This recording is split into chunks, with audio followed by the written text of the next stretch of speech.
जय हिंद दर्शकों, मैं हूं जितेंद्र दीक्षित। 4 PM महाराष्ट्र में आपका स्वागत है। कल महाविकास आघाड़ी की दक्षिण मुंबई के ट्राइडेंट होटल में एक बैठक हुई थी सीट शेयरिंग को लेकर, और ये बैठक करीब 5 घंटे तक चली थी।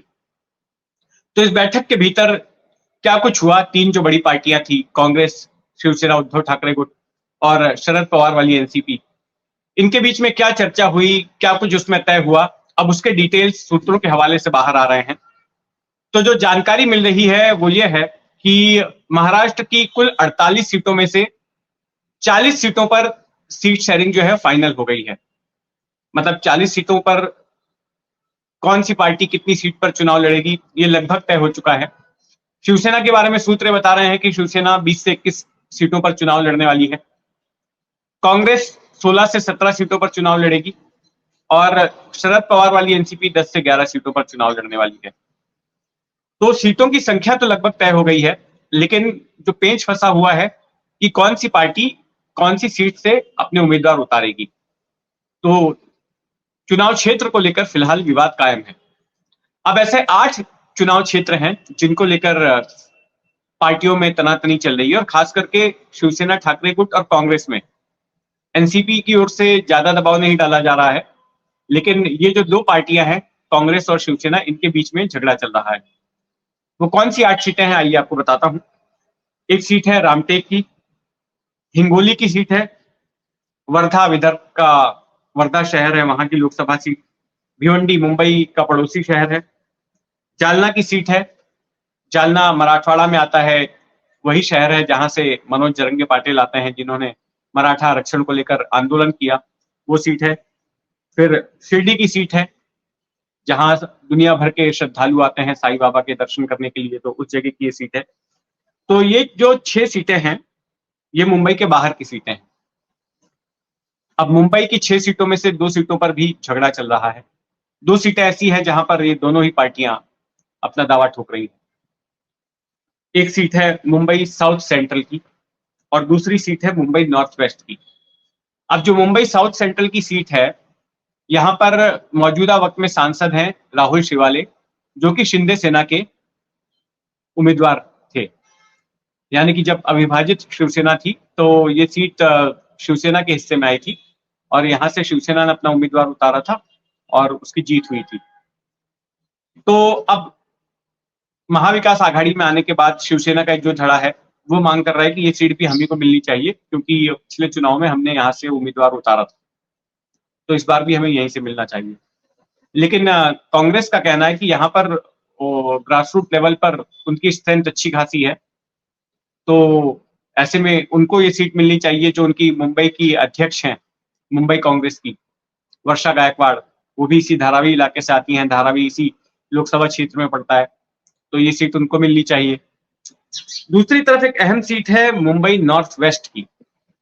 मुंबई नॉर्थ वेस्ट वो सीट है जहां पर पूरी फिल्मी दुनिया बसर करती है, बॉलीवुड यहीं पर रहता है, और यहाँ पर मराठी पॉपुलेशन के अलावा बड़े पैमाने पर गैर मराठी पॉपुलेशन भी है, गुजराती पॉपुलेशन है, उत्तर भारतीयों की पॉपुलेशन यहाँ पर अच्छी खासी है। तो इस सीट को लेकर भी कांग्रेस और ठाकरे सेना आमने सामने है। यहाँ पर मुस्लिमों की भी तादाद अच्छी है, तो कांग्रेस चाहती है कि ये सीट उनको मिले, यहाँ से उनके जीतने के चांसेस हैं। और खास करके इस सीट के लिए संजय निरुपम, जो कांग्रेस के पूर्व सांसद हैं और बड़े नेता हैं, वो इस सीट से चुनाव लड़ना चाहते हैं, ये सूत्र बता रहे हैं, और इसीलिए इंसिस्ट किया जा रहा है कि ये सीट भी मिलनी चाहिए। तो इस बात को लेकर सस्पेंस है कि क्या ये सीट छोड़ी जाएगी। दरअसल एक सीट कांग्रेस पहले ही छोड़ चुकी है शिवसेना के लिए, और इसकी कीमत भी कांग्रेस को चुकानी पड़ी। दक्षिण मुंबई की सीट, जहां से मिलिंद देवड़ा चुनाव लड़ना चाहते थे, तो वो सीट शिवसेना ने अपना दावा ठोका। शिवसेना ने कहा कि 2 बार से लगातार हमारा ही सांसद रहा। 2014 में भी शिवसेना वहां से जीत कर आई, अरविंद सावंत सांसद बने। 2019 में भी अभी जो मौजूदा सांसद हैं वो ठाकरे के साथ ही हैं, तो ऐसे में हमारा इस सीट पर दावा बनता है। लेकिन मिलिंद देवड़ा का ये कहना था कि ये परंपरागत तौर पर दक्षिण मुंबई की सीट जो है वो कांग्रेस की सीट रही है। मिलिंद देवड़ा खुद इस सीट से 2 बार चुनाव जीत चुके हैं, 2 बार चुनाव हार चुके हैं। उनके पिता मुरली देवड़ा 5 बार इस सीट से सांसद रह चुके हैं, तो ऐसे में वो दावा कर रहे थे।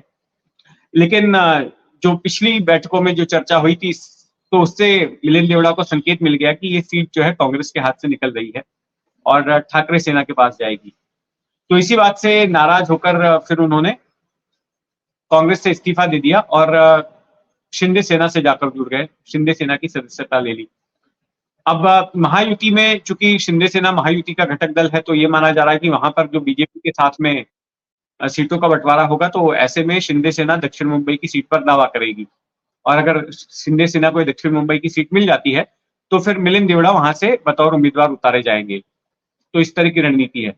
लेकिन क्या वाकई में शिंदे सेना को सीट मिलने वाली है, इस पर भी सवाल है, क्योंकि इसी सीट से, दक्षिण मुंबई की इसी सीट से बीजेपी भी कुछ अपने उम्मीदवार को खड़ा करने की सोच रही है। दो नाम इस वक्त चल रहे हैं। एक है राहुल नार्वेकर, जो कि विधानसभा के स्पीकर हैं, उनको लोकसभा का टिकट देने की बात चल रही है। फिर मंगल प्रभात लोढ़ा भी है, बीजेपी के विधायक और मौजूदा शिंदे सरकार में मंत्री हैं, उनका भी नाम चल रहा है। तो दक्षिण मुंबई की सीट को लेकर दोनों ही तरफ पेच फंसा हुआ था। खैर, जो महाविकास आघाड़ी थी तो वहां तो सुलझ गया कि ये सीट जो है ठाकरे सेना के पास आएगी, लेकिन अभी मामला उलझा हुआ है महायुति में, जो सत्ताधारी गठबंधन है उसमें। तो अगर वापस महाविकास आघाड़ी की बात करें तो महाविकास आघाड़ी के सीट शेयरिंग में एक और भी पेच है, वंचित बहुजन आघाड़ी का। कल जो बैठक हुई उसमें औपचारिक तौर पर वंचित बहुजन आघाड़ी को जो है गठबंधन में शामिल कर लिया गया। प्रकाश आंबेडकर की ये पार्टी है, बाबा साहेब आंबेडकर के पोते हैं प्रकाश आंबेडकर, और उनका ये कहना है कि जो सीटों का बंटवारा है वो बराबरी में होना चाहिए। जो चारों पार्टियां होंगी हर एक को 12-12 सीटें मिलनी चाहिए, 48 सीटों का बंटवारा जो है कुछ इसी तरह से होना चाहिए। लेकिन इसके लिए महाविकास आघाड़ी के बाकी के घटक दल तैयार नहीं है। उनका कहना है कि वंचित बहुजन आघाड़ी के पास तो इस वक्त महाराष्ट्र में एक भी सांसद नहीं है और ऐसे में इतनी सारी सीटें कैसे दी जा सकती हैं। ज्यादा से ज्यादा वंचित के लिए 1 या 2 सीटें छोड़ने को तैयार है महाविकास आघाड़ी। एक सीट अकोला की है और दूसरी अमरावती की सीट छोड़ी जा सकती है, इससे ज्यादा सीट देने के लिए तैयार नहीं है।